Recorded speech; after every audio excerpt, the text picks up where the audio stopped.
Uncle আমাকে 2 piece samosa দেন। আচ্ছা সমোসা নিবি? আচ্ছা ঠিক আছে দিচ্ছি।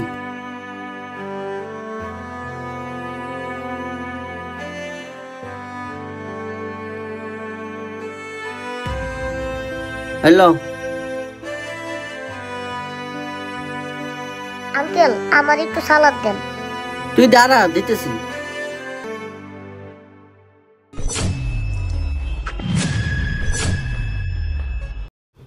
হ্যালো এটা কই গেল? এই পিসি এই দাঁড়া,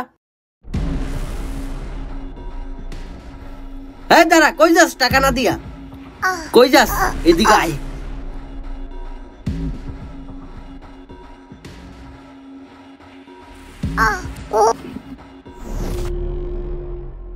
তোর এত বড় সাহস, তুই আমার দোকান থেকে সমোসা চুরি করস? আঙ্কেল আমি ইচ্ছে করে চুরি করি নাই। ও তুই ইচ্ছে করে চুরি করস নাই না? তার মানে তোকে তোর মা বাবা এই শিক্ষা দিছে না? না আঙ্কেল, আমার বাবা মা আমাকে ওরকম শিক্ষা দেয় নাই। আসলে আমার বোন 2-3 দিন ধরে না খায় আছে, খুব অসুস্থ, তার জন্য চুরি করছি।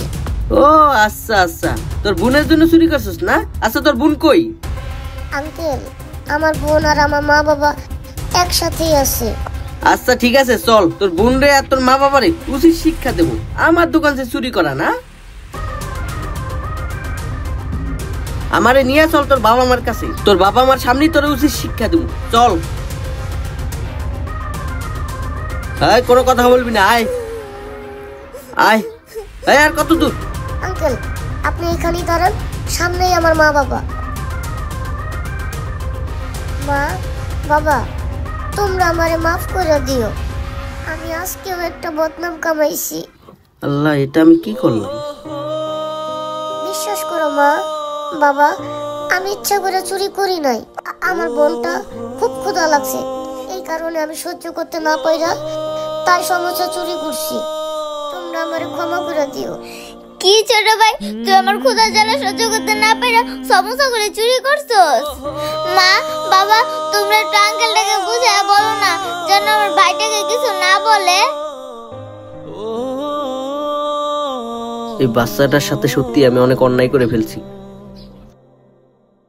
আঙ্কেল আপনি দয়া করে আমার ছোট ভাইটাকে মাইরেন না, ও ইচ্ছে করে সমস্যাগুলো চুরি করে নাই। ও আমার ক্ষুধা জ্বালা সহ্য করতে না পারে আপনার হোটেল থেকে সমস্যা 2টা চুরি করে আনছে, আপনি ওরা মাইরেন না।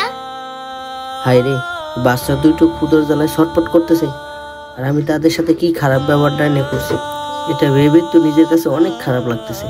হ্যাঁ আল্লাহ তুমি আমারে মাফ করে দাও। না মামুনি, তোমার ভাইকে কিচ্ছু বলবো না, তবে তোমরা ক্ষুধার জ্বালায় এত কষ্ট করতেছো। তোমরা যে ক্ষুধার জ্বালায় কষ্ট করতেছো, আজকে যদি তোমার ভাই চুরি না করতো সেটা আমি কখনোই দেখতে পেতাম না। আর একটা কথা কি জানো, এই দুনিয়াতে তোমাদের যেমন কেউ নাই তেমন আমারও কেউ নাই। তোমরা যদি রাজি থাকো তাহলে আমি তোমাদের বাসায় নিয়ে যেতে চাই। ছোট এদিকে আসো। মামুনি, তোমাদের আঙ্কেল যতদিন বেঁচে আছে ততদিন তোমাদের না খেয়ে থাকতে হবে না। এখন চলো আমার সাথে, আর কালকে থেকে তোমাদের আমি স্কুলে ভর্তি করিয়ে দেব।